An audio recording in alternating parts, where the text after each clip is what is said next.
हरे कृष्णा। सभी भक्तों का स्वागत है आज की गीता क्लास में। पहले हम मंगलाचरण करते हैं।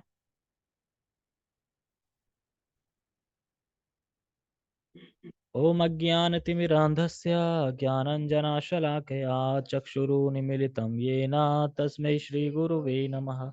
श्रीचैतन्यमनोभीष्टं स्थापितं येन भूतले स्वयं रूपः कदा मह्यं ददाति स्वपदान्तिकं। वन्देऽहं श्रीगुरो श्रीयुतापदकमलं श्रीगुरून् वैष्णवांश श्रीरूपं साग्रजातं सहिगणरघुनाथं वितं तं सजीवम् साद्वैतं सावधूतं परिजनसहितं कृष्ण चैतन्य देवं श्री राधा कृष्ण पादान सहगण ललिता श्री विशाखांत विशांचा। हे कृष्ण करुणा सिंधु दीन बंधु जगतपते गोपेश गोपिका कांता राधा कांता नमस्तते। तप्त कांचन गौरांगी राधे वृंदावनेश्वरी वृषभानुसुते देवी प्रणमामि हरिप्रिये। वाञ्छाकल्पतरुभ्यश्च कृपा सिन्धुभ्य एव च पतितानां पावनेभ्यो वैष्णवेभ्यो नमो नमः।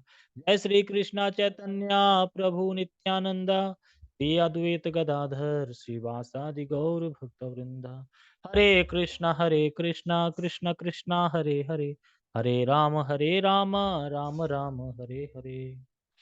रामाय रामभद्राय रामचंद्राय वेदसे रघुनाथाय नाथाय सीताय पते नमः।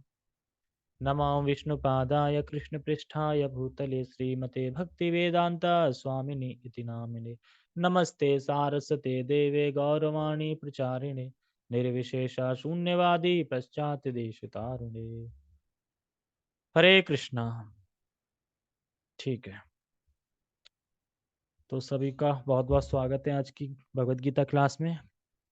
हम श्रीमद् भगवद गीता पढ़ रहे हैं यथारूप, अध्याय 17 और श्लोक क्रमांक 28, और ये इस अध्याय का आखिरी श्लोक है। इसके बाद फिर 18 अध्याय शुरू होगा। तो भगवान ने ओम तत्सत तीन नामों की व्याख्या की थी। ओम तत्सत, ओम के बारे में बता दिया, तत् के बारे में बता दिया, सत के बारे में बता दिया। अब क्या बचा? हाँ, अब क्या बचा? अब बचा असत। असत मतलब कि जो ओम तत्सत जो लोग नहीं लेते या फिर उन पे श्रद्धा नहीं है, तो उन लोगों को क्या होता है, मतलब कि जिन जो यज्ञ तो करते हैं लेकिन यज्ञ पे श्रद्धा नहीं है, तो उन लोगों के साथ क्या होता है? तो ये असत कहलाते हैं। सत बताया था ना इससे पहले, तो ये असत है, मतलब सत में आ जोड़ दो, असत मतलब इनके जो भी फल होते हैं वो नाशवान होते हैं, शाश्वत फल प्राप्त नहीं होते इन लोगों को, जिनको यज्ञ दान तप आदि क्रियाओं में श्रद्धा नहीं है और ओम तत्सत का उच्चारण नहीं करते हैं, तो उन लोगों को कुछ भी प्राप्त नहीं होता है इस जगत में भी और मरने के बाद भी, कहीं पे कुछ भी लाभ नहीं होता। ये बताएंगे, ठीक है। तो पहले हम श्लोक का उच्चारण करते हैं। अश्रद्धया हुतं दत्तं तपस्तप्तं कृतं च यत् असद इत्योच्यते पार्थ न च तत्प्रेत्य नो इह। अश्रद्धया हुतं दत्तं तपस्तप तपस्तप्तं कृतं च यत् असद इत्योच्यते पार्थ न च तत्प्रेत्य नो इह। देखो बिल्कुल इजी है श्लोक समझना। अश्रद्धया, अश्रद्धया मतलब समझते हैं श्रद्धा नहीं है जिस चीज पे, अश्रद्धा बिना श्रद्धा के क्या करते हैं? हुतम, हुतम मतलब क्या होता है? हुतम मतलब यज्ञ। कैसे कर रहे हैं? अश्रद्धया हुतम। और क्या कर रहे हैं? दत्तम, दत्तम मतलब दान। और क्या कर रहे हैं? तपस, तपस, तपस्तम, तपस्तम मतलब तपस्या करते हैं। कृतम चयत मतलब ये तीनों कार्य, जो व्यक्ति ये तीनों कार्य जो कुछ भी है, ये तीनों कार्य, इनमें से कोई भी क्रिया मान लो, चाहे वो तप की हो, चाहे दान की हो, चाहे यज्ञ की हो, इन तीनों में से कोई भी क्रिया है, कर रहे हैं पर कैसे कर रहे हैं? ऐसे ही कर रहे हैं, श्रद्धा नहीं है। बस कर रहे हैं बस, श्रद्धा नहीं है इन तीनों पे। मतलब कि ये काम नहीं करेगा। जैसे होता है ना कि हम बहुत सारी चीज़ें कराते हैं लेकिन अरे ये काम नहीं करेगा तुम भले ही कर लो, कुछ नहीं होने वाला है इससे। कहते हैं ना मतलब श्रद्धा नहीं है उस चीज़ पे। तो इस तरीके से।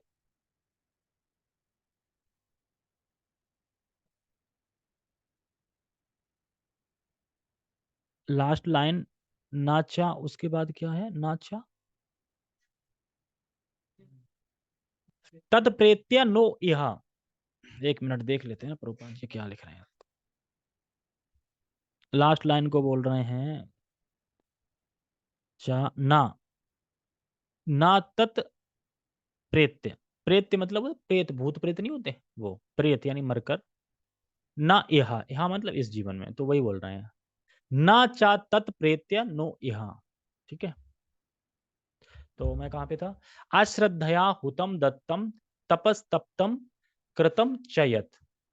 इन तीनों में से कोई कार्य कर रहे हैं बट विदाउट श्रद्धा के कर रहे हैं, श्रद्धा नहीं है, इससे कुछ होने वाला नहीं है, ये तो ऐसे ही है बस, मतलब ये नहीं काम करने वाला। जैसे कि हम देखते हैं ना कि अगर फलाना फलाना यज्ञ करा रहे हैं किसी चीज के लिए, तो कुछ लोग कहते हैं अरे कुछ नहीं होता है यज्ञ वगैरह से, ऐसे ही दिखावा है, ऐसे ही कुछ कर रहे हैं, तो ये हो गया श्रद्धा नहीं है उसको। ठीक है, उसको बोल रहे हैं अश्रद्धा।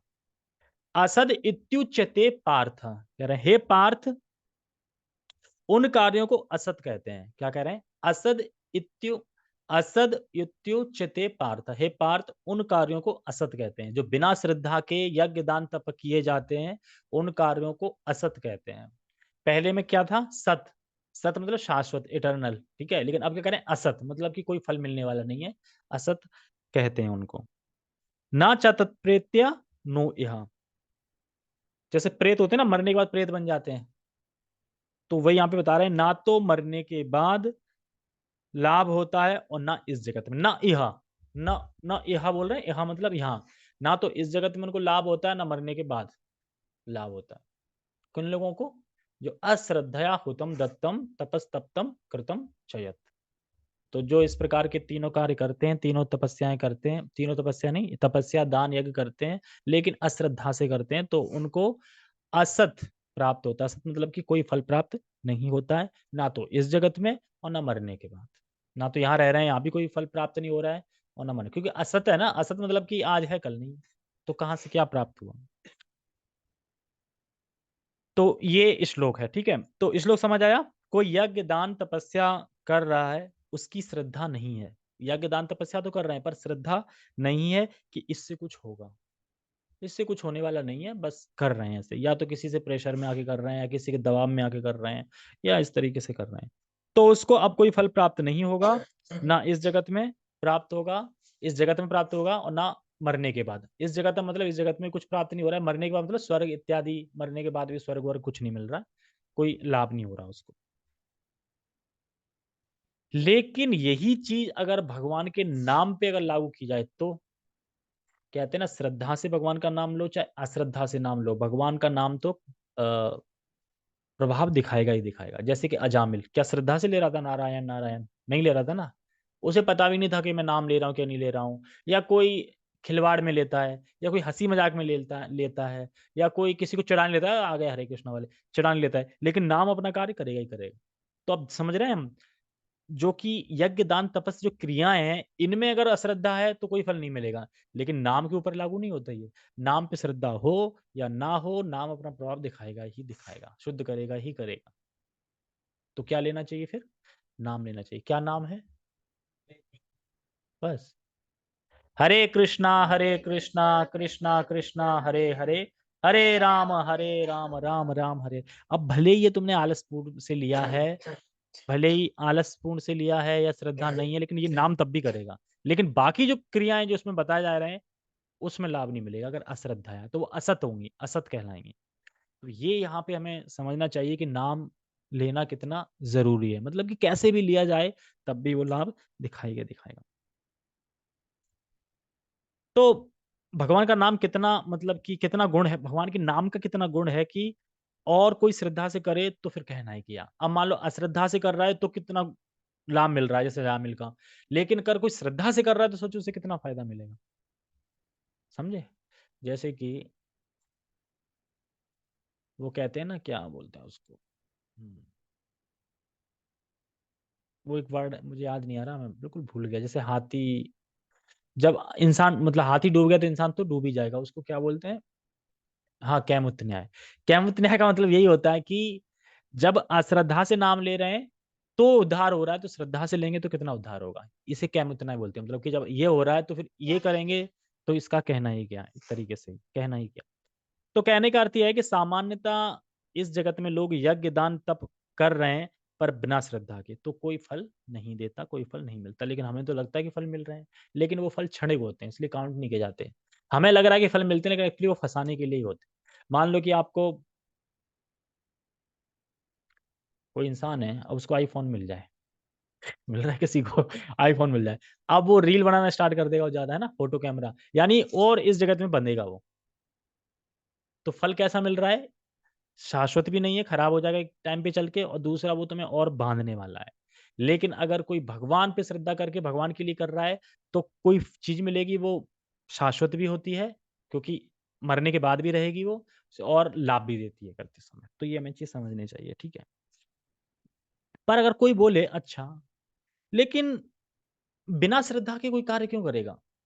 श्रद्धा तो होगी तभी तो कार्य करेगा ना, बिना श्रद्धा के कोई कार्य कर लेगा? लेकिन करते हैं लोग। इसके लिए प्रभु जी एक एग्ज़ाम्पल बता रहे थे कि व्यक्ति थे, जो बाइबल पे प्रवचन करते थे, बाइबल पे मतलब बाइबल पे कथा करते थे, और उनके उस प्रवचन में हज़ारों लोग आते थे, और प्रभावित भी होते थे, प्रेरणा भी लेते थे कि बहुत अच्छा, बहुत बढ़िया। लेकिन वो इस्कॉन के एक स्वामी थे, महाराज थे, सन्यासी महाराज, उनके फ्रेंड थे वो। तो वो उन्हें एक आदमी बता रहे थे कि देखो, मैं बाइबल पे प्रवचन करता हूँ, और लोग बहुत सारे लोग आते भी हैं, प्रेरणा भी मिलती है, उनको अच्छा भी लगता है, लेकिन सही बताऊँ तो मैं जो बोलता हूँ ना, मुझे उसमें बिल्कुल श्रद्धा नहीं है, कि ये सही लिखा है। मुझे भी श्रद्धा नहीं है। तो यानी बोल रहे हैं, चेले भी बहुत हैं, लेकिन श्रद्धा नहीं है। तो श्रद्धा का बहुत बड़ा फ़र्क होता है। क्या? प्रभु जी लास्ट लाइन, इसके बाद क्या? ऋषि प्रभु क्या बोल रहे हैं? क्या बोलता है? क्या बोलता है? मैं समझा नहीं, कौन से से पूछ रहे हो, कहाँ से पूछ रहे हो? अभी बाद में जब कथा खत्म होगी ना, फिर मैं अनम्यूट कर दूँगा आपको, फिर आप वैसे पूछ लेना। ठीक है। तो कहने का अर्थ ये है कि सामान्यतः लोग योगदान तब करते हैं, लेकिन श्रद्धा के बिना करते हैं। लेकिन कोई कहे श्रद्धा के बिना कैसे कर सकते हैं? करते हैं। कभी नहीं होता कि प्रेशर में आके या फिर डर की वजह से मैं करनी पड़ती है कोई चीज़, पर श्रद्धा नहीं है बिल्कुल। तो वैसे ही समझ लो, तो उसका कोई लाभ नहीं मिलता। जैसा मान लो कि हरे कृष्णा कर रहा है, अब उसे पता है कृष्ण ही सुप्रीम लॉर्ड है, अब गणेश की पूजा में बिठा दिया, श्रद्धा है? मतलब ऐसे ही बिना श्रद्धा के बैठ गया, हाँ, चलो देवता हैं, मतलब पूजनीय है हमारे लिए, और हमसे काफ़ी अच्छे स्तर पे, लेकिन भगवान नहीं है मतलब, ठीक है? ये अंडरस्टैंडिंग है, तो उसका फिर कोई बुरा प्रभाव नहीं पड़ेगा, ठीक है? लेकिन आप ये सोच के पूजा में बैठ गए, नहीं, यही सुप्रीम लॉर्ड है, ये भी है, वो भी है, तो फिर कोई फ़ायदा नहीं। इस तरीके से समझना चाहिए, ठीक है? तो श्रद्धा नहीं है। तो सभी को 16 माला, जैसे कि एक बार चैतन्य महाप्रभु से किसी ने पूछा कि प्रभु जी 16 माला सभी करते हैं, लेकिन सभी को अलग-अलग अनुभव क्यों होता है? तो वो श्रद्धा के ऊपर डिपेंड करता है, किसकी श्रद्धा कितनी है, कितना फेथ है नाम पे, उसके हिसाब से नाम उसको उतना रस प्रदान करता है। जितना फेथ होगा उतना उसकी अच्छी माला होगी, जितना फेथ कम होगा उतना अच्छी माला नहीं होगी। सब 16 सब कर रहे हैं, लेकिन सबका रियलाइज़ेशन अलग-अलग, अलग-अलग होगा। ये समझना है हमें, ठीक है? टेक्स्ट पढ़ते हैं।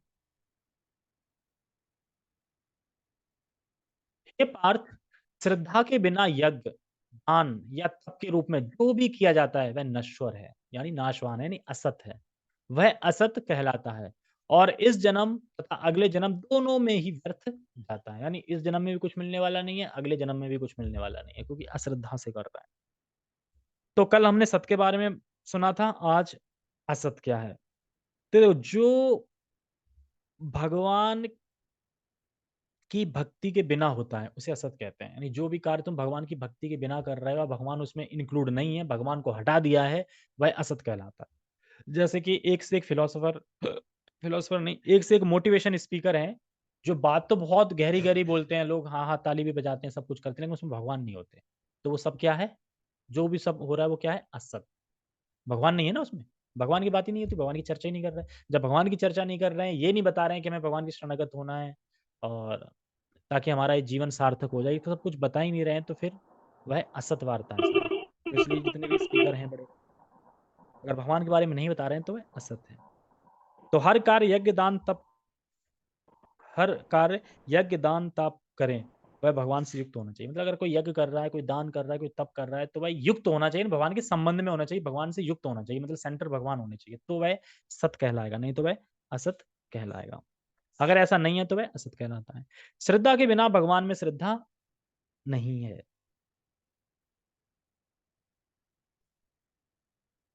हाँ, श्रद्धा के बिना भगवान में श्रद्धा नहीं है। कोई भी कार्य सत्य बनता है तो भगवान की वजह से ही बनता है। ये बोल रहे हैं कि अगर श्रद्धा नहीं है, भगवान में श्रद्धा नहीं है, मान लो किसी की श्रद्धा नहीं है, भगवान में श्रद्धा नहीं है, तो कोई भी कार्य अगर वह कर रहा है तो वह असत बन जाएगा। लेकिन अगर भगवान में श्रद्धा है फिर कोई कार्य कर रहा है तो वह सत बनेगा। कार्य करना मतलब यज्ञ दान तप जो भी कर रहा है श्रद्धा से युक्त होकर कर रहा है कि जानता है भगवान सुप्रीम लॉर्ड कृष्ण है, इस तरीके से। तो बिना भगवान की श्रद्धा के ये जन्म, अगला जन्म दोनों ही व्यर्थ चला जाता है। तो ये सब चीज यहाँ पे बता रहे हैं। तो ये बता रहे हैं जितनी भी दुकानें खुली है ना, योगा की, इसकी, मोटिवेशन स्पीकर की, तो उनमें अगर भगवान नहीं है तो ये सब कुछ असत है। तात्पर्य,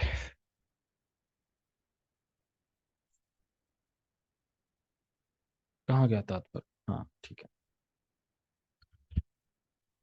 तात्पर्य, चाहे यज्ञ हो, दान हो या तप हो, बिना आध्यात्मिक लक्ष्य के व्यर्थ रहता है। समझ में आ गया? यज्ञ, जैसे जो भी हम कार्य कर रहे हैं सब यज्ञ में आता है, अगर भगवान विष्णु के लिए किया जाए।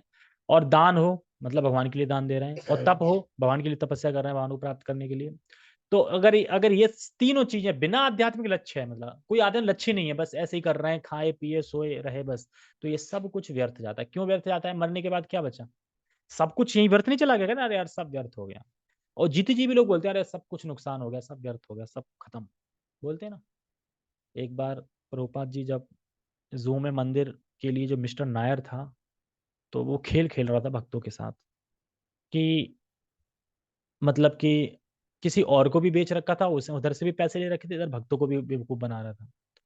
लेकिन जो लीग एग्रीमेंट था, मतलब जो कि जो बात हुई थी, तो प्रभुपाद जी ने बोला कि उसको कैंसिल मत करना कैसे भी करके। प्रभुपाद जी मुंबई से बाहर थे, तो फिर प्रेशर में आके नायर ने चाल पे चाल चल के इतना वो कर दिया कि भक्तों ने ना वो जो लीड जो हुई थी, मतलब बातचीत जो हुई थी, एग्रीमेंट जो हुआ था, उसको कैंसिल कर दिया।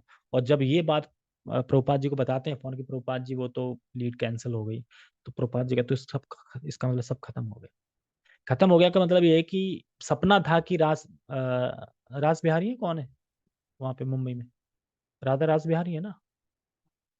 हाँ, तो कह रहा है कि मैं लाया था और इनको मैं यहीं स्थापित करूंगा, मतलब यहीं इनके विग्रह, मतलब यहीं वो होगा, लेकिन वो लैंड मतलब कि हाथ से निकल जाए। लेकिन फिर भी प्रभुपाद जी हारे नहीं, क्योंकि अभी तक पैसे नायर ने वापस नहीं दिए थे। जो इस्कॉन ने पैसे दिए थे भक्तों ने, वो वापस नहीं करे थे। लीड कैंसिल कर दी थी, लेकिन पैसे वापस नहीं करे थे। इसका मतलब पैसे वापस नहीं करें तभी भी हो सकता है। फिर जैसे तैसे लड़के, फिर लास्ट में पता है सबको कि फिर प्रभुपाद जी ने नरसिंह भगवान को सुपारी दे दी थी, अब कर दो। तो उसके बाद फिर कर दिया था। फिर पता चला, न्यूज़पेपर आया, हार्ट अटैक हो गया नायर को, मर गए। फिर उसकी पत्नी आई है, वो भी चीखी, वो भी कुछ उसको भी समझाया समझाया, फिर वो लैंड मिल गई। आज बहुत अच्छा मंदिर है जुहू का, तो हम देख सकते हैं वहाँ पे। हरे कृष्णा प्रभु जी, ये जो स्पिरिचुअल तांत्रिक वगैरह रहते हैं, वो तो शिव को सुप्रीम गॉड मानते हैं, और वो लोग मीट भी खाते हैं, क्या ये भी अश्रद्धा है? देखो ये समझना होगा, भले ही वो श्रद्धा से शिव को मानते हैं गॉड, और शिव मतलब कि शिव हमारे लिए पूजनीय है, वैष्णव है, महान वैष्णव है। तो सब अगर वैष्णवों में नाम आए तो सबसे पहले शिव का ही नाम आएगा, और शिव की कृपा रहती है तभी हम कृष्ण को पा पाते हैं। तो हमारे लिए तो बहुत वंदनीय है, सम्माननीय है, पूजनीय है। उनका मंदिर मिले तो हम तो प्रणाम भी करते हैं, सब कुछ है। लेकिन हम उनको भगवान नहीं मानते, क्योंकि शिव खुद नहीं कहते मैं भगवान हूँ। कैसे? क्योंकि शिव के पुत्र कौन है? गणेश। और भागवतम किसने लिखी है? गणेश ने। तो उसी भागवतम में लिख रहे हैं ईश्वरा परमः कृष्णा, सब कुछ लिख रहे हैं, जो भी वेद व्यास ने जो भी मतलब कि रचित दिए हैं, जो भी हमें वेद शास्त्र वगैरह, पूरे पुराण वगैरह इत्यादि सारा कुछ। तो अगर गणेश ये कहते हैं अरे ये तो गलत लिखा है, कृष्ण कैसे सुप्रीम लॉर्ड हो गए, यहाँ पे तो मेरे पापा का नाम आना चाहिए। तो जब गणेश ही अथॉरिटी दे रहे हैं कि सुप्रीम लॉर्ड कृष्ण है, तो फिर किसकी मानी जाएगी? पहला। और दूसरा ये कि शिव कभी मीट नहीं खाते। जो शिव के नाम पे मीट खाते हैं, वो फिर शिव उनका क्या करेंगे फिर वही जाने। नर्कगामी होंगे, कहाँ होंगे, ये हम नहीं कह सकते। लेकिन वही है कि वो शिव के पास नहीं जाएँगे। शिव बिल्कुल ना तो मीट खाते हैं और ना तो वो धतूरा-वतूरा जो क्या लोग चिलम-विलम, भांग-वांग ऐसा कुछ भी नहीं करते हैं। वो तमोगुणों का उद्धार करने के लिए है, लेकिन ऐसा वो करते नहीं हैं। वो हमेशा राम का भजन करते हैं, अपने उसी में मगन रहते हैं। कई-कई सालों तक ध्यान में ही रहते हैं और ब्रह्मचारी की तरह मतलब बिल्कुल जैसे पार्वती होने के बाद भी उनका नाम उस लिस्ट में आता है, तो इस तरीके से समझिए। और एक रुद्र संप्रदा भी है, भागवतम सुनाई उन्होंने पार्वती को, तो रुद्र संप्रदा भी बोलते हैं उससे। लेकिन ये यहाँ पे जो बता रहे हैं कि वो मीट वगैरह खाते हैं, ये मीट-वीट खाते हैं, ये तो उन्हें पसंद है इसलिए खाते हैं, बस शिव का नाम तो जोड़ देते हैं कि शिव खाते हैं, बस और कुछ नहीं। तो ये श्रद्धा मतलब कि उनकी अंधश्रद्धा है ना एक तरीके से, अंधी श्रद्धा, अंधी श्रद्धा कह सकते हैं इसको। ठीक है, कहाँ पे थे हम? कहाँ पे थे हम? तो 17वें अध्याय का लास्ट श्लोक है, तो उस पूरे 17वें अध्याय की क्या सीख क्या है? तुम क्या सीखे 17वें अध्याय से? क्या सीख रहे हैं हम? लास्ट तक क्या सीखे? क्या बताया गया पूरे 17वें अध्याय में? अगर मैं बोलूँ कि 2 लाइन में बताओ कि क्या बताया गया है? क्या बताओगे?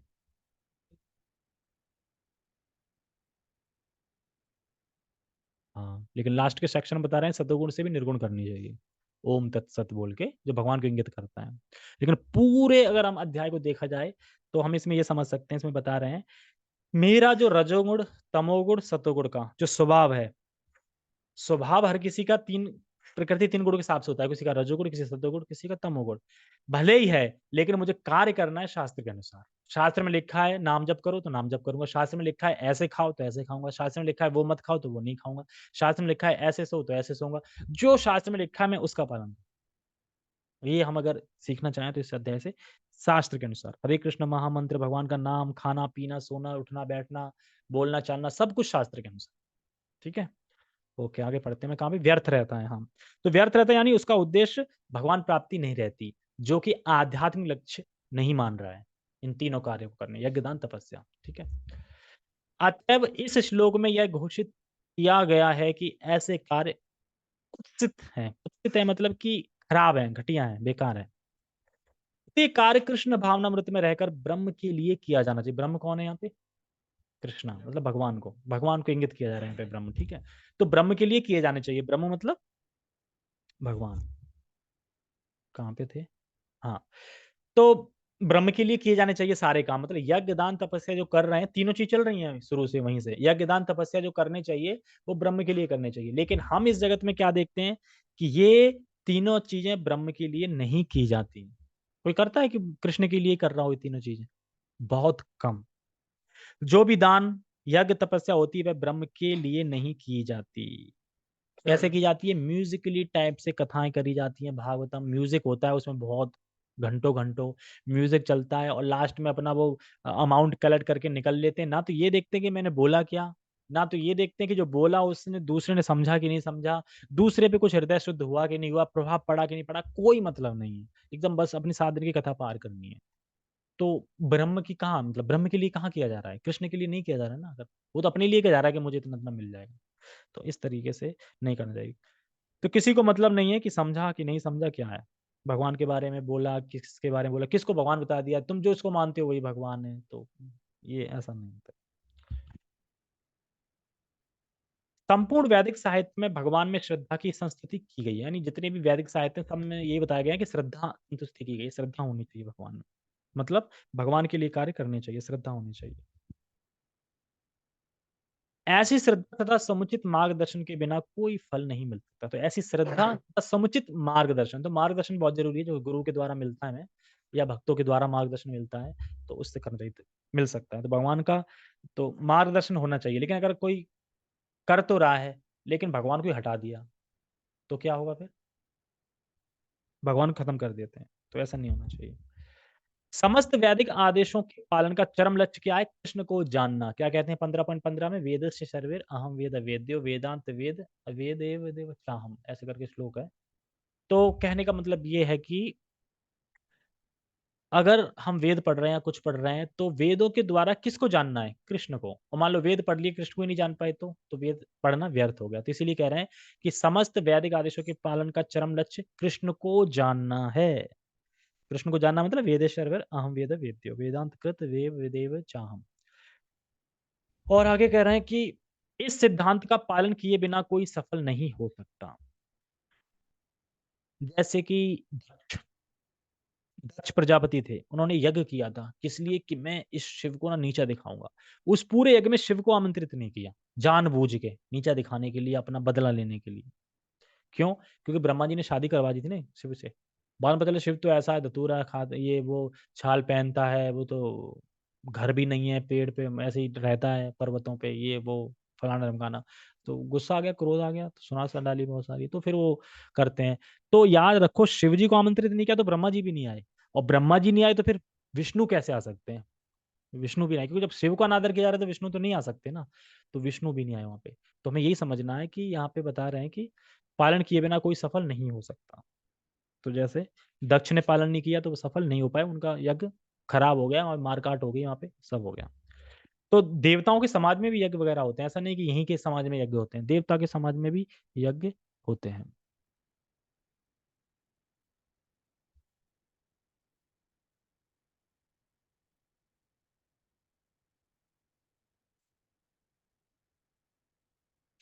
अभी मैसेज का जवाब मैं अभी आपको ना वॉइस उसमें देता हूँ। अभी मैं इसको पूरा कर लूँ, नहीं पूरा नहीं हो पाएगा। सफल नहीं, इसलिए सर्वश्रेष्ठ मार्ग यही है कि मनुष्य प्रारंभ से ही किसी प्रामाणिक गुरु के मार्गदर्शन में कृष्ण भावना में कार्य करे। यानी शुरू से ही हम इस्कॉन से जैसे जुड़ गए हैं, गुरु प्रामाणिक गुरु मिल गए हैं और फिर उनके मार्गदर्शन में बस लग जाएँ। जैसे-जैसे गुरु बता रहे हैं वैसे-वैसे फॉलो करते जाएँ, वैसे-वैसे करते जाएँ बस। उसके बाद जैसे प्रभुपाद जी ने जो-जो बताया हम वैसे-वैसे फॉलो कर रहे हैं। फॉलो करते रहेंगे तो धाम चले जाएँगे, इस तरीके से। तो ये यहाँ पे बता रहे हैं कि अ, सब प्रकार सफल होने का कार्य मार्गदर्शन में कृष्ण में कार्य करें। हाँ, जैसे कि मैं कृष्ण हूँ और मुझे कृष्ण की प्राप्ति के लिए कृष्ण का भजन करना है। मैं कृष्ण का हूँ और मुझे कृष्ण की प्राप्ति के लिए कृष्ण का भजन करना है। सब प्रकार से सफल होने का यही मार्ग है। याद है हमने 15वें अध्याय में 15वें में हाँ, 15वें अध्याय में त्रिश्लोकी गीता आया था, 3 श्लोक की गीता। 15, 16, 17 ऐसे के श्लोक ना 16, 17, 18 3 श्लोक थे जिसमें बताया था ना कि हम कौन हैं? मतलब बद्ध जीव हैं, एक मुक्त जीव है और भगवान है। तो बद्ध जीव यहाँ रहते हैं, मुक्त जीव भगवान वैकुंठ रहते हैं और इन दोनों की नियंता कौन है? भगवान है, जो इसको जान लेता है मतलब। अब जो जान लेता है वो किस-किस वो जान लेता है उससे श्रद्धा हो जाएगी ना, अरे यार ये तो भगवान की पूजा करनी चाहिए ना। हम बद्ध जीव हैं, एक मुक्त जीव है, लेकिन मुक्त जीव के ऊपर कौन है? परम नियंता कृष्ण, जो दोनों का कंट्रोलर है। तो यार फिर तो उनके पास जाना चाहिए। तो वो परम ईश्वर हैं, उनके लिए भजन करना, उनकी नित्य सेवा करने के लिए भजन करना है। तो इसीलिए हमें भजन करना है कि हमें उनकी नित्य सेवा करनी है, किसकी? जो दोनों की नियंता है। और उसके लिए क्या करना पड़ेगा? उसके लिए हमें यहाँ पे भजन करना पड़ेगा। ये सब चीज़ें सुनी थी। तो इस भावना से अगर कर रहा है, तो निश्चित रूप से वह धाम जाएगा ही जाएगा। किस भावना से? कि हम बद्ध जीव हैं, मुक्त जीव भी हैं, लेकिन मुक्त जीव के ऊपर एक परम नियंता कृष्ण है, वो दोनों के कंट्रोलर है। मुझे वहाँ नित्य भगवान के पास जाना है और नित्य रूप से वहाँ सेवा करनी है भगवान की। इस वजह से मैं ये भजन कर रहा हूँ। तो इस श्रद्धा से कोई करेगा तो वह भगवान के धाम जाएगा। कहाँ पे थे? हाँ। बद्ध अवस्था में लोग देवताओं, भूतों या कुबेर जैसे यक्षों की पूजा के प्रति आकृष्ट होते हैं। अगर आप पूछ रहे हैं अपना क्वेश्चन तो देखो इसमें मिल सकता है। बद्ध अवस्था में, बद्ध मतलब बताया मैंने 3 कैटेगरी बद्ध जीव, मुक्त जीव और भगवान। लेकिन बद्ध अवस्था में लोग क्या है देवताओं की पूजा करते हैं। अब देवताओं में सबकी पूजा आ गई ना, काली, दुर्गा सबकी पूजा की देवता में। भूतों की करते हैं कुछ, कुबेर जैसे यक्षों की पूजा के प्रति भी आकृष्ट होते हैं। तो ये देखो पूजा कैटेगरी के हिसाब से होती है। मतलब कि देखो सत्य तो वही है जो भगवान विष्णु या कृष्ण के लिए है। बाकी सब तो असत है। असत मतलब टेम्परेरी। अगर आप देवी की पूजा भी कर रहे हैं तो ल मिलेगा, स्वर्ग मान लो मिल गया, लेकिन स्वर्ग से तो नीचे फिर आओगे। मतलब कुल मिला के वो असत ही है, क्योंकि ब्रह्मा से लेके जितने नीचे लोग हैं, सब नष्ट हो जाते हैं। तो वो असत में ही काउंट होगा। और वैसे भी कलयुग में बलि की प्रथा पे बैन है, नहीं कर सकते क्योंकि पहले के युग में जब बलि वगैरह होती थी, तो उनको नया जीवन प्रदान किया जाता था सामने बिल्कुल, वो भी मनुष्य जीवन। जैसे किसी को बूढ़ी मतलब बूढ़ी भैंस या बूढ़ी गाय को काटा, बलि दी उसकी, तो उस बूढ़ी गाय को सामने ही मंत्रों द्वारा देखोगे कि वो मनुष्य जन्म पाके मतलब मनुष्य योनि में जाके चली गई, एक तरीके से मतलब ये होता था, ठीक है? लेकिन अब ऐसा तो कर नहीं सकते कि किसी को मनुष्य जीवन तुम दे दो, है नहीं, तो इसलिए बैन है। लेकिन जहाँ पे प्रथा शुरू से चली आ रही है, इसलिए लोग कर रहे हैं। लेकिन शास्त्रों में है, लेकिन कलयुग में नहीं हो सकती, ठीक है? और अगर आप वैसे-वैसे उस पालन से कर सकते हैं तो करो। जो-जो नियम बताए गए हैं शास्त्र में, उस ढंग से करो, तो करो, लेकिन उस ढंग से कर नहीं पाओगे क्योंकि कोई चीज़ शुद्ध नहीं है, घी शुद्ध नहीं है, ये शुद्ध नहीं, तो करोगे कैसे? तो इसलिए इस कलयुग में सिर्फ़ एक ही यज्ञ की प्रधानता है, वो है हरे कृष्ण महामंत्र या भगवान का नाम, हरि नाम। उसके अनुसार हमें करनी चाहिए, ठीक है? और कहने का तात्पर्य मेरा ये है कि अगर हम कृष्ण विष्णु की नहीं कर रहे हैं, तो सत तो सिर्फ़ कृष्ण और विष्णु ही है। बाकी सब तो असत है, असत मतलब कि टेम्परेरी चीज़ मिलेगी यहाँ पे। यहाँ पे कुछ लाभ मिलेगा तो लेकिन कुछ पल कर खत्म हो जाएगा। मरने के बाद कुछ मिल गया तो फिर नीचे आना पड़ेगा, तो वो असत ही माना जाएगा। जैसे कहते हैं भगवान "अब्रह्मा भुवना लोको", तो ब्रह्मा से लेके कितने भी लोग चले जाओ और क्षणे पुण्यम मृत्युलोकम विशन्ति। तो जैसे ही पुण्य क्षीण हो जाएँगे, समाप्त हो जाएँगे, तो इस मृत्यु जगत में दोबारा फिर वापस आना पड़ेगा। आगे बढ़ते हैं। तो ये कह रहे हैं कि आकृष्ट होते हैं। तो कुछ लोग करते हैं भूत-प्रेतों की पूजा भी, कहने का मतलब ये है। यद्यपि सतोगुण, रजोगुण तथा तमोगुण से श्रेष्ठ है। मतलब अ, सतोगुण से यद्यपि सतोगुण, रजोगुण तथा तमोगुण से श्रेष्ठ है। मतलब सतोगुण जो है वो रजोगुण और तमोगुण दोनों से श्रेष्ठ है। लेकिन जो व्यक्ति कृष्ण भावनात् को ग्रहण करता है, प्रकृति के इन तीनों गुणों को पार कर जाता है। समझ में आ गया? इतनी भी जो भी पूजा बताई गई, सब ये गुणों के हिसाब से हो रही है। देवता की पूजा सतोगुण, भूतों की पूजा रजोगुण, यक्ष राक्षसों की पूजा रजोगुण मतलब उसमें आती है। तो तीनों हो गए। लेकिन जो कृष्ण भावनामृत में यानी जो कृष्ण विष्णु की पूजा करता है, उन पे भजन करता है, तो ये तीनों गुणों से परे की पूजा है। ठीक है? लेकिन विष्णु की पूजा सतोगुण के हिसाब से भी कर सकता है, तो सतोगुण की भी कुछ कैटेगरी होती है। तो वैसे अपन समझ सकते हैं। देवता में भी रजोगुण की भी पूजा होती है और सतोगुण की भी पूजा होती है। जैसे कुछ-कुछ देवता सतोगुण में आते हैं, जैसे कि सूर्यदेव और भी हैं, जैसे यमराज, ये तो ऐसे महाजन में आते हैं। ठीक है। कहाँ पे थे हम? हाँ, कृष्ण को ग्रहण करता है, प्रकृति तीनों को पार कर जाता है। तो स्पष्ट है कि वह अपनी क्रियाओं को भगवान को समर्पित करे, तो स्पष्ट है इसमें, तो हमें समझना चाहिए। आगे बढ़ते हैं। यद्यपि क्रमिक उन्नति की विधि है, किंतु शुद्ध भक्तों की संगति से यदि कोई कृष्ण भावनामृत ग्रहण करता है, तो वह सर्वश्रेष्ठ मार्ग है। देखो, क्रमिक क्रमिक उन्नति की भी एक विधि है। मतलब कि पहले तमोगुण से रजोगुण आएगा, रजोगुण से सतोगुण आएगा, सतोगुण से शुद्ध सत्व में आएगा, फिर भक्ति में आएगा। ये एक है क्रमिक।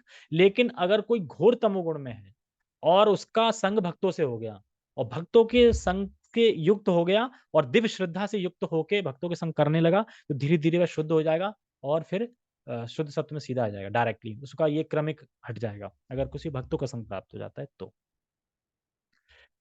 इस अध्याय में इसी की संस्तुति की गई है। इस प्रकार से सफलता पाने के लिए उपयुक्त गुरु प्राप्त करके उसके निर्देशन में प्रशिक्षण प्राप्त करना चाहिए। तभी ब्रह्म में श्रद्धा हो सकती है। मतलब भक्तों का आश्रय लेके व्यक्ति को भगवान की श्रद्धा में युक्त हो जाना चाहिए। यही है। और ऐसा नहीं है कि हमें इस्कॉन में दीक्षा मिल गई है तो हमारे तो स्टैंप लग गई, हम तो अब धाम जाएँगे, ऐसा नहीं है। हमें दीक्षा के साथ-साथ दीक्षित भी होना चाहिए। दीक्षित मतलब कि कुछ आता है कि नहीं आता है, पता है कि माला कैसे करनी है और गुरु के इंस्ट्रक्शन को फॉलो करना चाहिए, पूरे मार्गदर्शन में रह के करनी है भक्ति। तब हम जाके मतलब बन पाते हैं, भगवान के धाम को प्राप्त करने के लिए। जब कालक्रम से यह श्रद्धा परिपक्व होती है, तो इसे ईश्वर प्रेम कहते हैं। यही प्रेम समस्त जीवों का चरम लक्ष्य है, इसको समझो। कालक्रम में पहले श्रद्धा होती है, लेकिन कालक्रम में धीरे-धीरे श्रद्धा जब परिपक्व हो जाती है, पक जाती है वो श्रद्धा, इसी को ईश्वर प्रेम कहते हैं। और यही समस्त जीवों का चरम लक्ष्य है, यही करना है। तो इसको कैसे समझे? इसको ऐसे समझ सकते हैं, देखो, जब हम भक्तों से सुनते हैं, सबसे पहले हमने क्या है भक्तों से सुना।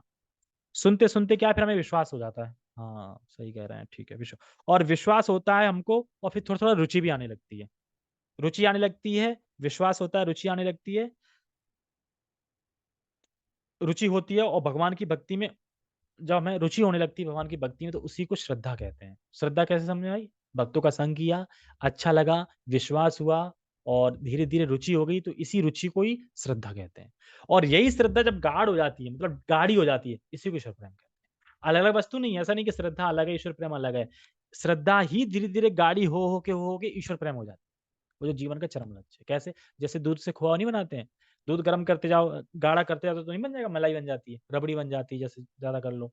तो था तो दूध ही, लेकिन गाढ़ा करते-करते वो बन गया। उसी तरीके से श्रद्धा थी, रुचि थी भगवान में और धीरे-धीरे करते-करते ईश्वर प्रेम में बदल गया, यानी वो गाढ़ी हो गई श्रद्धा। तो उसी की बात यहाँ पे कह रहे हैं। अतः मनुष्य को चाहिए कि सीधे कृष्ण भावनामृत ग्रहण करें। इसे 7वें अध्याय का यही संदेश है। यानी क्या सीधे ग्रहण करना है? कृष्ण भावनामृत। यानी शुरू से भगवान ने पूरा बता दिया, रजोगुण, तमोगुण में दान 3 गुण में होता है, तपस्या 3 गुण में होता है, आहार 3 गुण में होता है, सब बताया। लेकिन लास्ट में क्या बता रहे हैं इस सेक्शन में कि इनके पर एक निर्गुण भी है, यानी ओम तत्सत कह के जो भगवान को इंगित करके करते हैं, तो उसी का बता रहे हैं। तो यानी पूरा ग्रहण क्या करना है हमें? 17वें अध्याय का यही संदेश है, कृष्ण भावनामृत ग्रहण करनी है, क्योंकि नीचे के तीनों में फँसेंगे ही फँसेंगे। ये कहने का तात्पर्य है, ठीक है? हरे कृष्णा। जगतगुरु शील प्रभुपाद की जय। श्रीमद् भगवद गीता की जय। निताय निताय गौर प्रेमानंदे। हरि हरि बोल। हरे कृष्णा। ठीक है, ऋषि प्रभु को आई थिंक आंसर मिल गया होगा जो पूछ रहे थे वो कथा में। ठीक है।